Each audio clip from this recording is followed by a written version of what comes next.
The Gospel according to St. Mark chapter 4. And he began again to teach by the seaside, and there was gathered unto him a great multitude, so that he entered into a ship, and sat in the sea, and the whole multitude was by the sea on the land. And he taught them many things by parables, and said unto them in his doctrine, Hearken, behold, there went out a sower to sow, and it came to pass, as he sowed, some fell by the wayside, and the fowls of the air came and devoured it up. And some fell on stony ground, where it had not much earth, and immediately it sprang up, because it had no depth of earth. But when the sun was up, it was scorched, and because it had no root, it withered away. And some fell among thorns, and the thorns grew up, and choked it, and it yielded no fruit. And other fell on good ground, and did yield fruit that sprang up and increased, and brought forth, some 30, and some 60, and some 100. And he said unto them, He that hath ears to hear, let him hear. And when he was alone, they that were about him with the 12 asked of him the parable. And he said unto them, Unto you it is given to know the mystery of the kingdom of God, but unto them that are without, all these things are done in parables, that seeing they may see, and not perceive, and hearing they may hear, and not understand, lest at any time they should be converted, and their sins should be forgiven them. And he said unto them, Know ye not this parable? And how then will ye know all parables? The sower soweth the word. And these are they by the wayside, where the word is sown. But when they have heard, Satan cometh immediately, and taketh away the word that was sown in their hearts.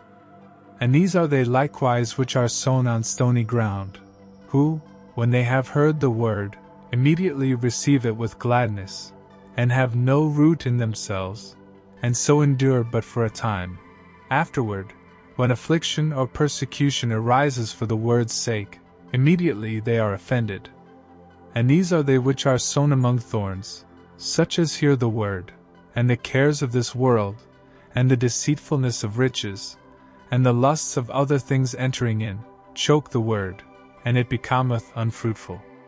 And these are they which are sown on good ground, such as hear the word, and receive it, and bring forth fruit, some 30-fold, some 60, and some 100.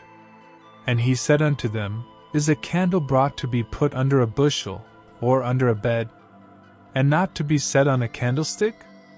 For there is nothing hid, which shall not be manifested, neither was anything kept secret, but that it should come abroad. If any man have ears to hear, let him hear. And he said unto them, Take heed what ye hear, with what measure ye mete, it shall be measured to you, and unto you that hear shall more be given. For he that hath, to him shall be given, and he that hath not, from him shall be taken even that which he hath. And he said, So is the kingdom of God, as if a man should cast seed into the ground, and should sleep, and rise night and day, and the seed should spring and grow up, he knoweth not how. For the earth bringeth forth fruit of herself, first the blade, then the ear, after that the full corn in the ear. But when the fruit is brought forth, immediately he putteth in the sickle, because the harvest is come. And he said, Whereunto shall we liken the kingdom of God? Or with what comparison shall we compare it? It is like a grain of mustard seed, which, when it is sown in the earth, is less than all the seeds that be in the earth. But when it is sown, it groweth up, and becometh greater than all herbs, and shooteth out great branches, so that the fowls of the air may lodge under the shadow of it. And with many such parables spake he the word unto them, as they were able to hear it. But without a parable spake he not unto them. And when they were alone, he expounded all things to his disciples. And the same day, when the even was come, he saith unto them, Let us pass over unto the other side. And when they had sent away the multitude, they took him even as he was in the ship. And there were also with him other little ships. And there arose a great storm of wind, and the waves beat into the ship, so that it was now full. And he was in the hinder part of the ship, asleep on a pillow. And they awake him, and say unto him, Master, carest thou not that we perish? And he arose, and rebuked the wind, and said unto the sea, Peace, be still.